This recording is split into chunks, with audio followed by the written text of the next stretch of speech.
Hello friends, आज हम लोग एक नए वीडियो के साथ हैं। बहुत दिनों के बाद आज एक नया वीडियो आप लोग के सामने प्रस्तुत है और जिसका टॉपिक है psychotherapy meaning, definition and techniques.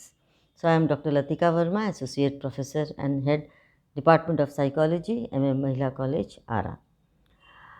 Psychotherapy क्या है? सबसे पहले हम लोग ये देखते हैं कि थेरेपी क्या होता है। चिकित्सा, जब भी कोई व्यक्ति अस्वस्थ होता है, चाहे वो शारीरिक रूप से हो चाहे वो मानसिक रूप से हो, उसे किसी न किसी मेडिकल हेल्प की आवश्यकता होती है। तो जो व्यक्ति अस्वस्थ होता है उसे हम ड्रग्स के द्वारा, सर्जरी के द्वारा हम उसे ट्रीटमेंट देते हैं या उसको थेरेपी की संज्ञा दी जाती है। परंतु जब व्यक्ति मानसिक रूप से अस्वस्थ और संवेगात्मक रूप से अगर व्यक्ति अस्वस्थ होता है तो उसे हम लोग साइकोथेरेपी या फिर हम क्लिनिकल इंटरवेंशन भी कह सकते हैं और इन थेरेपीज़ के द्वारा हम उनको स्वस्थ कर सकते हैं। साइकोन्यूरोसिस और साइकोसिस, जैसा कि हम सभी जानते हैं, साइकोन्यूरोसिस एक माइल्ड प्रकार का मानसिक रोग है और साइकोसिस मेजर प्रकार का मानसिक रोग है। तो दोनों ही में हम साइकोथेरेपी का प्रयोग कर सकते हैं, परंतु साइकोसिस जो कि काफ़ी गंभीर प्रकार की मानसिक अस्वस्थता है, तो उसमें हम लोग मेडिकल ट्रीटमेंट और मेडिकल थेरेपी का भी उपयोग करते हैं। तो आइए हम लोग देखते हैं इस वीडियो में हम लोग इसका अर्थ क्या होता है। Psychotherapy is a general term that is used to describe the process of treating psychological disorders। जैसा कि हमने पहले कहा कि साइकोलॉजिकल डिसऑर्डर्स को ट्रीट करने के लिए हम लोग जिस थेरेपी का प्रयोग करते हैं उसे साइकोथेरेपी कहा जाता है। एंड मेंटल डिस्ट्रेस, मानसिक जो डिस्ट्रेस या स्ट्रेस होता है उसको भी जब दूर करने के लिए हम करते हैं through the use of verbal and psychological technique. तो मौखिक रूप से या मनोवैज्ञानिक तरीके से हम लोग जब वैसे व्यक्तियों को स्वस्थ करने की कोशिश करते हैं थेरेपी के द्वारा, उसे साइकोथेरेपी कहा जाता है। During this process a trained psychotherapist helps the client tackle specific और general problems such as a particular mental illness और a source of life distress. तो ये जो होता है, किसी भी तरह का मेंटल इलनेस हो या फिर जनरल प्रॉब्लम्स हो लाइफ में, लाइफ डिस्ट्रेस हो, तो उसे दूर करने के लिए एक ट्रेंड साइकोथेरेपिस्ट की आवश्यकता होती है जो कि क्लाइंट यानी जो पेशेंट होते हैं उन्हें स्वस्थ करते हैं। Psychotherapy is increasingly viewed as a distinct profession in its own right, but many different types of professionals offer it, including clinical psychologists, psychiatrists, counselors, marriage and family therapists, social workers, mental health counselors and psychiatric nurses। यानी कि इतने सारे लोग इन्हें विभिन्न प्रकार से psychotherapy का प्रयोग करते हैं, अलग अलग तरीके से, अलग अलग प्लेटफॉर्म पर। जैसे कि अगर कोई मैरिज काउंसलर है तो वो सिर्फ मैरिज काउंसलिंग का बात करेगा, अगर वो साइकेट्रिस्ट है तो वो विभिन्न प्रकार के मानसिक रोगियों का बात करेगा, ट्रीटमेंट करेगा। सोशल वर्कर है तो सोशल वर्कर आमतौर पर जो भी छोटे छोटे प्रॉब्लम्स, मानसिक प्रॉब्लम्स जो लोग झेलते हैं सोसाइटी में, उन्हें दूर करने की कोशिश करेगा। यानी कि जैसे अगर कोई एपिडेमिक है, जैसे कोई पैंडमिक है, तो वैसे उस स्थिति में सोशल वर्कर्स जाकर जो मेंटल स्ट्रेस, जैसे अभी कोविड के समय में मेंटल स्ट्रेस से लोग गुजर रहे हैं, तो वैसे सोशल वर्कर्स जाकर सोसाइटी में इस तरह के थेरेपीज़ का प्रयोग करते हैं ताकि वे लोग अपने स्ट्रेस को कंट्रोल में रख सकें। मेंटल हेल्थ काउंसलर्स जो मानसिक रूप से स्वस्थ नहीं है मानसिक रूप से, वैसे लोगों को भी काउंसलिंग करते हैं। तो ये लोग प्रोफेशनल होते हैं। अब हम डेफिनेशन पर आते हैं। तो रॉटर महोदय ने एक बहुत ही अच्छा डेफिनेशन बतलाया है जिसमें उन्होंने कहा है कि psychotherapy is a planned activity of the psychologist, the purpose of which is to accomplish changes in the individual and make his life adjustment potentially happier, more constructive और बोथ। चाहे वो खुश करना चाहते हैं, बहुत पोटेंशियली उसको हैप्पियर बनाना चाहते हैं, अपने लाइफ में एडजस्ट करना चाहते हैं, या फिर वो दोनों ही प्रकार से उनको सही करना चाहते हैं। तो it is a planned activity, जिसमें कि उन्होंने कहा है कि मनोचिकित्सा मनोविज्ञान की एक सुनियोजित क्रिया होती है, यानी प्लान्ड, पहले से नियोजित क्रिया, जिसका उद्देश्य व्यक्ति की ज़िंदगी में ऐसा परिवर्तन लाना होता है जो कि उसके ज़िंदगी के भीतर वो अधिक खुश रह सके और अधिक उसके अंदर संरचनात्मक यानी कि क्रिएटिविटी या कंस्ट्रक्टिव बातें आ सके, उसके पर्सनैलिटी में आ सके, या उसकी सोच इस तरह की कंस्ट्रक्टिव हो सके। दूसरा डेफिनेशन हम वुलबर्ग महोदय का देखेंगे। Psychotherapy is a form of treatment for problems of an emotional nature in which a trained person deliberately establishes a professional relationship with the patient with the object of removing, modifying or retarding existing symptoms, of mediating disturbed patterns of behavior and of promoting positive personality growth and development. इसमें भी करीब करीब वही बातें कही गई हैं, लेकिन कुछ और विस्तृत रूप से, कि ये एक तरह का प्लान ट्रीटमेंट होता है, एक तरह का डेलिबरेटली कोई व्यक्ति किसी का इलाज करता है, और उसमें जो भी मेंटली जो लोग डिस्टर्ब्ड होते हैं या जिनका पैटर्न ऑफ बिहेवियर डिफरेंट हो जाता है, उन लोगों को वे लोग सही करते हैं। जैसे कि उन्होंने कहा कि मनोचिकित्सा सांवेगिक प्रकृति की समस्याओं के लिए उपचार का एक ऐसा प्रारूप होता है जिसमें एक प्रशिक्षित व्यक्ति यानी कि ट्रेंड साइकोथेरापिस्ट जानबूझकर एक रोगी के साथ पेशेवर संबंध स्थापित करता है, और किस उद्देश्य से करता है?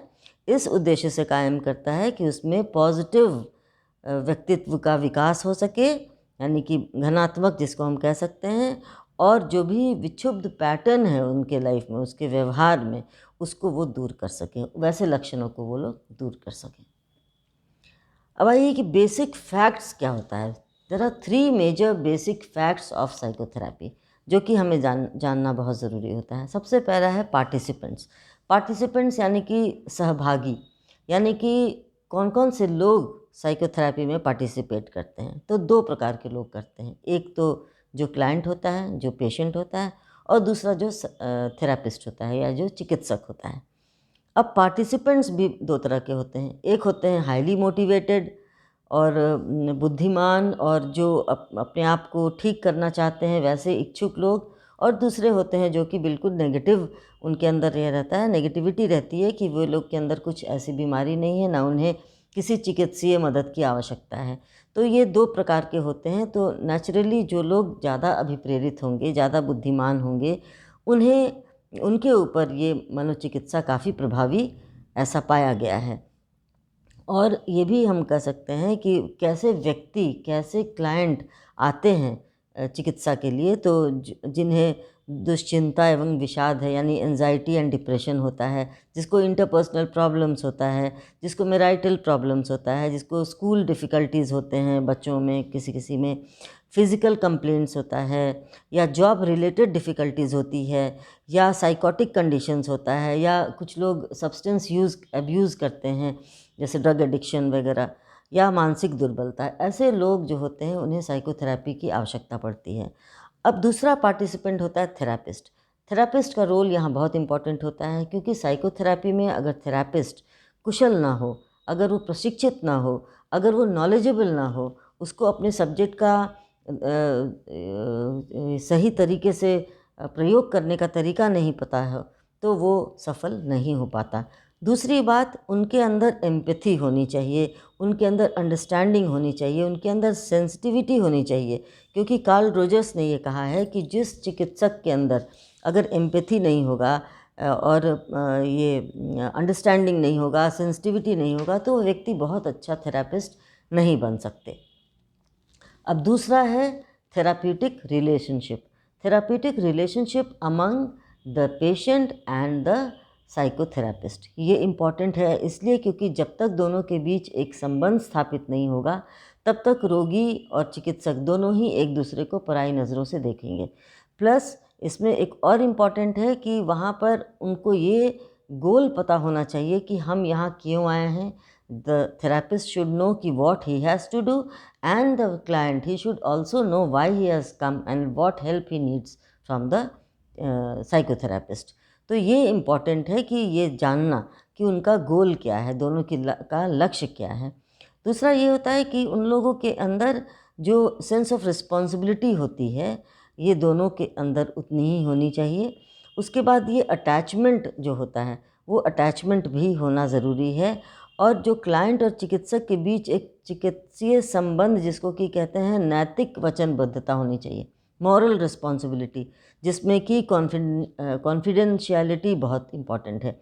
जैसे कि उनकी बातों को गोपनीय रखा जाएगा, ये थेरापिस्ट को बताना या जताना बहुत इम्पॉर्टेंट है, क्योंकि क्लाइंट तब तक फ्रीली नहीं बात कर सकता जब तक वो अश्योर्ड नहीं हो कि उसकी बातों को गोपनीय रखा जाएगा। तो ये बहुत इम्पॉर्टेंट है।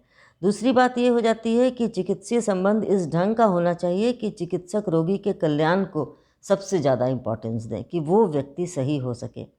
तीसरा होता है कि इसमें जैसे हमने पहले भी बताया, एम्पैथेटिक रेजोनेंस होना चाहिए, म्यूचुअल कन्फर्मेशन होना चाहिए, रोल इन्वेस्टमेंट होना चाहिए। यानी कि एक दूसरे के प्रति जो स्पेशली जो थेरापिस्ट होते हैं उन्हें क्लाइंट के प्रति बहुत ही एम्पैथेटिक व्यवहार करना चाहिए, सिंपैथेटिक व्यवहार करना चाहिए। नेक्स्ट है कि इस बात पर बल दिया जाता है कि चिकित्सीय परिणाम उत्तम होने के लिए आवश्यक है कि चिकित्सीय संबंध को रोगी एक कृत्रिम या बनावटी संबंध के रूप में ना ले। ये नहीं समझे कि हमको सिर्फ बनावटीपना यहाँ दिखाना है, बिल्कुल जो वास्तविक संबंध के रूप में उसका प्रतिक्षण करना चाहिए, तभी जाकर वो ज़्यादा सफल होता है। और इसे ही हम कह सकते हैं कि therapeutic relationship is good between the therapist and the patient. Next है techniques of psychotherapy. Techniques of psychotherapy में बहुत सारे ऐसे साइकोथेरेपीज़ हैं जिसमें कि हम लोग एक एक करके सब लोग डिस्कस करेंगे। उसमें है टेक्निक्स में फॉस्टरिंग इंसाइट, यानी कि सूझ उत्पन्न करना। सबसे पहला काम होता है किसी भी थेरेपिस्ट का किसी पेशेंट में सूझ का उत्पन्न करना। कहाँ उसमें गलती हो रही है, क्या उसके अंदर कौन सा ऐसा सूझ की कमी है जिसके चलते उसके अंदर ये प्रॉब्लम सॉल्विंग बिहेवियर में कमी आ गई है।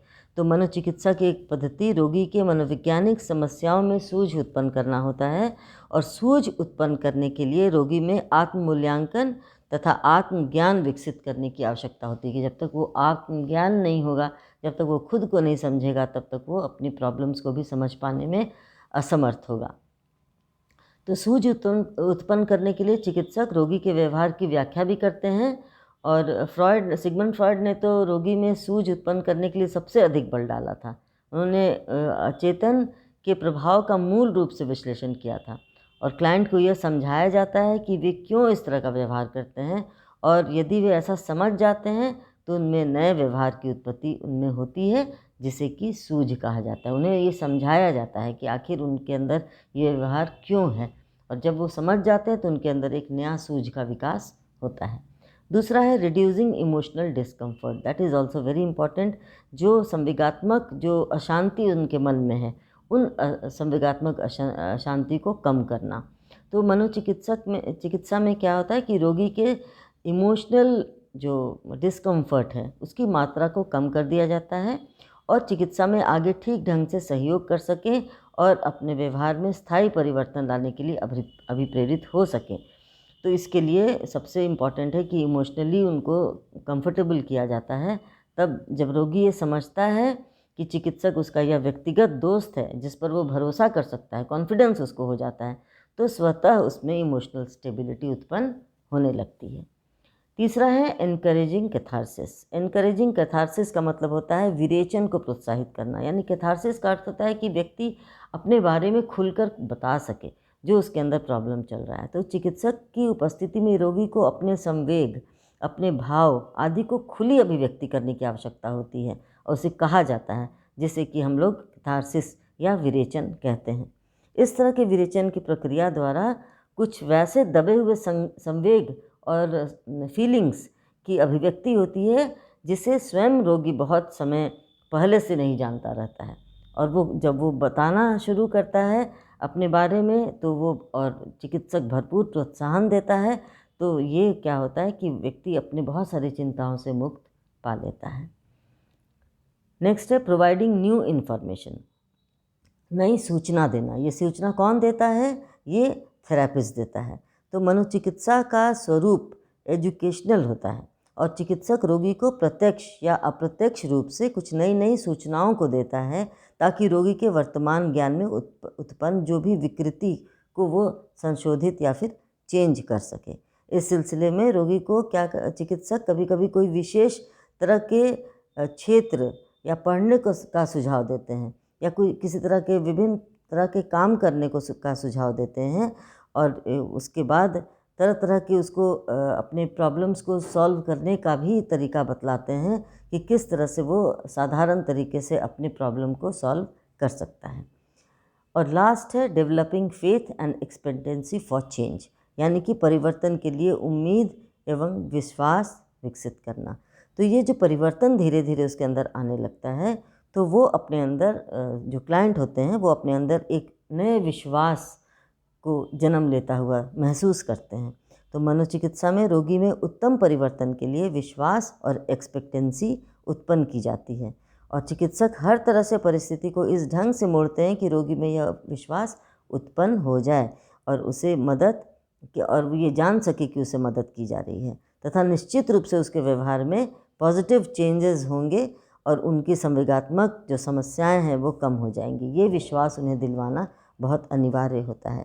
इस लक्ष्य की प्राप्ति के लिए चिकित्सक कैथारसिस और रोगी के भावों की जो व्याख्या होती है या उत्तम जो ट्रीटमेंट जो या थेराप्यूटिक जो रिलेशनशिप हम बता सकते हैं उसका निर्माण का सहारा लेते हैं। तो इस तरह से हम लोग देखते हैं कि इतने सारे टेक्निक्स के द्वारा हम लोग कोई भी जो साइकोथेरापिस्ट है वो अपने क्लाइंट के प्रॉब्लम्स को काफ़ी हद तक दूर कर सकता है। अगले वीडियो में हम लोग देखेंगे कि मनोचिकित्सा का या फिर साइकोथेरेपी का पर्पस क्या है और उसका गोल क्या है। तब तक के लिए वीडियो देखने के लिए धन्यवाद।